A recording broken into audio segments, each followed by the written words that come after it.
ঘোকসারডাঙ্গার Riju রাজদ্বীপের grand master এখন megastar Mithun Chakraborty. এই দুই ভাই নিজের নাচের দক্ষতায় স্বয়ং মিঠুন চক্রবর্তীর ডাকেই কোচবিহারের ঘোকসারডাঙ্গা থেকে পৌঁছে গিয়েছে বাংলার সবচেয়ে বড় dance reality show dance Bangla ডান্সের মঞ্চে। কিছুদিন আগে সোশ্যাল মিডিয়াতে আমি একটা ক্লিপ দেখেছিলাম, চারিদিকে শুধুই আলোর ছড়াছড়ি, যেখানে তাদের সামনে বিচার করছেন grand master Mithun Chakraborty, superstar যিশু সেনগুপ্ত, অঙ্কুশ হাজরা, শুভশ্রী গঙ্গোপাধ্যায় এবং কৌশানী মুখোপাধ্যায়ের মতো এত বড় বড় স্টার সুপারস্টাররা। নিজের নাচের দক্ষতায় প্রথম দিনেই এই দুই ভাই জিতে নিয়েছে সকল বিচারকদের মন। আর আমাদের আজকের এই গল্পটা কোচবিহার জেলার মাথাভাঙা মহকুমার অন্তর্গত ঘোকসারডাঙ্গা গ্রামের এবিসিডি ডান্স একাডেমির এক বাবার স্বপ্ন পূরণের, দুই ভাইয়ের নিরলস লড়াইয়ের। টিনের ছাদের নিচে ঘামে ভেজা মাটির ওপর দাঁড়িয়ে একদল শিশু নিজেদের প্রতিভাকে শান দিচ্ছে। দামি পোশাক কিংবা বিলাসবহুল প্রশিক্ষণ নেই, আছে শুধু এক অদম্য ইচ্ছে শক্তি আর অক্লান্ত পরিশ্রম। আর এই এবিসিডি ডান্স একাডেমিতে যে স্বপ্নগুলো ডানা মেলছে তা সম্ভব হয়েছে মাত্র স্বল্প কিছু পারিশ্রমিকে কাজ করা নিবেদিত প্রাণ শিক্ষকের জন্যে, যারা দিনরাত পরিশ্রম করে চলেছেন শুধুমাত্র সেই দামি স্বপ্নগুলোতে পালক গোঁজার জন্যে। আর এই চেষ্টাটা চালিয়ে যাচ্ছেন এই ডান্স একাডেমির শিক্ষক পুলিশ হোমগার্ড সৌরভ পাটোয়ারি। নিজের সবটা দিয়ে একদিকে যেমন নাচ জানা কিছু ছেলে মেয়ের কর্মসংস্থান গড়ে তুলেছেন, ঠিক একইভাবে নাচ নিয়ে স্বপ্ন দেখা অগণিত ছেলে মেয়েদের তাদের স্বপ্ন জয়ের জন্য নিজের হাতে গড়ে তুলছে। না, এই সবটা কিন্তু শুধুমাত্র নিজের লাভের জন্য নয়। আসলে সৌরভ পাটোয়ারি নিজের সবটা ত্যাগ করেই এই ডান্স একাডেমিকে ধীরে ধীরে এই জায়গায় এনে দাঁড় করিয়েছে। পুলিশ হোমগার্ড সৌরভ পাটোয়ারি বা অন্যান্য টিচারদের এইরকম উন্নত ভাবনা, সাহস, একাগ্রতা বোধ না থাকলে হয়তো এই প্রতিভাগুলো অধরাই থেকে যেত আমার আপনার। আসলে প্রতিভা তো নষ্ট হয়ে যায় আদতে সুযোগের অভাবেই, তাই না? আমাদের চারপাশে বহু প্রতিভা রয়েছে, কিছু প্রকাশ পাচ্ছে আর বেশিরভাগটাই হয়তো সুযোগের অভাবে নীরবেই গুমড়ে নষ্ট হয়ে যাচ্ছে।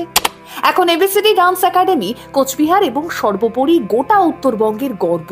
রিজু সরকার এবং রাজদীপ সরকার আজ তাদের নৃত্যের অসাধারণ দক্ষতা দিয়ে শুধু কোচবিহারই নয়, গোটা দেশ এবং আন্তর্জাতিক নেটদুনিয়ায় রীতিমতো আলোড়ন সৃষ্টি করেছে। আসলে তাদের নাচে সত্যি জাদু আছে, যেই জাদু কানেক্ট হয়ে যায় সকলের হৃদয়ের সাথে। আর তাই বোধ হয় তাদের প্রতিভা শুধু ইউটিউব কিংবা সোশ্যাল মিডিয়ায় সীমাবদ্ধ থাকেনি, এখন তারা পৌঁছে গিয়েছে এক বিশাল মঞ্চে, যেখানে প্রতিভার ন্যায্য বিচার হয়। আজ জি বাংলার জনপ্রিয় dance reality show dance Bangla ডান্সের মূল পর্বে তারা নিজেদের জায়গা করে নিয়েছে, হ্যাঁ, নিজেদের দক্ষতার জেরেই। তাদের এই সফরটা যদিও সোজা ছিল না, সহজ ছিল না একেবারেই। গ্রামের ছোট্ট এক একাডেমি থেকে জাতীয় স্তরের মঞ্চে পৌঁছানোর গল্পটা সোনায় মোড়ানো গল্প নয়, বরং মাটির গন্ধ মেশানো অধ্যায়। গত 8ই মার্চ থেকে প্রতি শনি এবং রবিবার জি বাংলার পর্দায় আপনারা সকলেই দেখতে পাবেন আমাদের আপনাদের ঘরের ছেলে রাজু আর রাজদীপের অসাধারণ পারফরমেন্স, যেখানে তাদের বিচার করছেন grand master Mithun Chakraborty, superstar যিশু সেনগুপ্ত, অঙ্কুশ হাজরা, শুভশ্রী গঙ্গোপাধ্যায় এবং কৌশানী মুখোপাধ্যায়। আর শাহরুখ খান তো কবেই বলেছে, अगर किसी चीज को दिल से चाहो तो पूरी कायनात उससे तुमसे मिलाने की कोशिश में लग जाती है। রিজু আর রাজদীপের মূল মন্ত্রই বোধহয় ছিল এটাই। তারা নিজেদের অধ্যাবসায়ের মাধ্যমে নিজেদের জায়গাটা তৈরি করে নিয়েছে, আর এবিসিডি ডান্স একাডেমি হয়েছে তাদের পথপ্রদর্শক। আসলে আজকের দিনে এই মডার্ন যুগে দাঁড়িয়ে আমরা অনেকেই নিজেদেরকে আধুনিক করতে গিয়ে মাঝে মধ্যে প্রকৃত প্রতিভাদের হেলায় হারিয়ে ফেলি। মানুষের গুণ বিচার করি তার পোশাক আশাক কিংবা তার অর্থ সম্পত্তি দেখে, স্টেটাস দেখে। না, এই দুই ভাইয়ের মধ্যে তার কোনো কিছুই ছিল না। যা ছিল তা হলো তাদের নিরলস চেষ্টা আর সৎপথে করা পরিশ্রম। কথায় আছে, হাল ছেড়ো না বন্ধু, বরং কণ্ঠ ছাড়ো জোরে।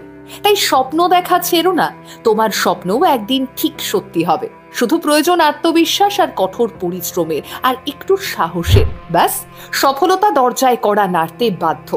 দ্য কোবান্টলের পক্ষ থেকে রিজু, রাজদীপ এবং এবিসিডি ডান্স একাডেমির জন্যও রইল অনেক শুভেচ্ছা।